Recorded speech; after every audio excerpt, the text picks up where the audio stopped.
Hi everyone. Today we are going to discuss about the famous case that is the Foss versus Harbottle case. Let's start. The Foss versus Harbottle case law is commonly referred to as a rule in Foss versus Harbottle. Is a legal principle addressing corporate governance and the right of shareholders. Its origin can be traced back to significant English case in 1843, which centered around two shareholders, Edward Foss and John Harbottle, who were the shareholder of a company called the Victoria Park Company. Okay, guys. So basically, this case,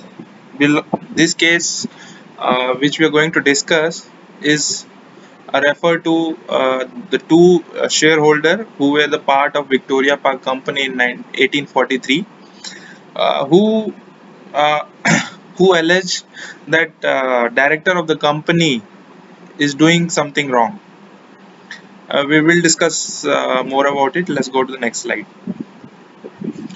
They alleged that the company director had committed several wrongs, such as mismanagement and misappropriation of company assets.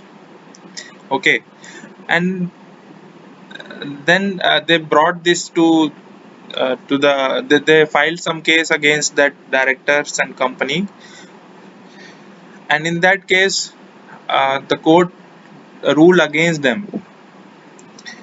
And why they ruled against them and why it is studied today. Today also we are going to discuss more. So let's see. How the court ruled against Foss and Harbottle, applying the rule that when a wrong is done to a company, the company itself should bring the lawsuit rather than individual shareholder. This rule is based on the principle of majority rule and the separate legal personality of a company. The court reasoned that allowing individual shareholder to bring lawsuit in such cases would lead to a multiplicity of suits and could undermine the authority of the company board of directors. The rule in Foss and Harbottle protect the interests of the company as a whole and ensure that corporate matters are addressed through proper corporate procedures. The rationale behind the rule is based on several key considerations. The first is separate legal personality. A company is considered a separate legal entity from its shareholder. As a distinct legal entity, it has its own right and interests. Therefore, any harm suffered by the company should be addressed by the company itself. Majority rule. The rule upholds the principle of majority rule in corporate decision making. It recognizes that decisions regarding the company affairs should be made by the majority of shareholders through proper corporate procedures, such as voting at general meeting. Individual shareholders should not have the power to override the majority decision by filing individual lawsuit. Avoidance of multiplicity of lawsuits. Allowing individual shareholders to sue on behalf of the company could result in multiple lawsuits and create legal chaos. The rule aims to avoid this by requiring that the company, represented by its board of directors, be the appropriate party to bring a claim on behalf of all shareholders. It's important to note that Foss versus Harbottle rule is not absolute. There are exceptions, such as derivative action, which allows shareholder to bring a lawsuit on behalf of the company in certain circumstances. This exception is typically applicable when the wrongdoers are in control of the company and unlikely to take legal action themselves.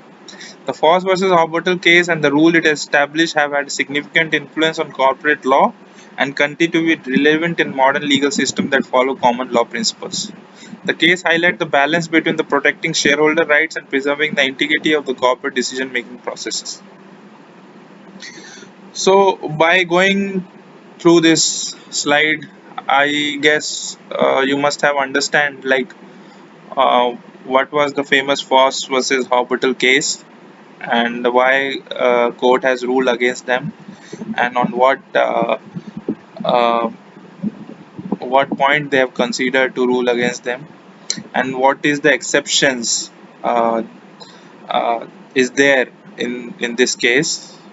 Okay, so I think you must like this presentation. uh, Thank you everyone. Thanks.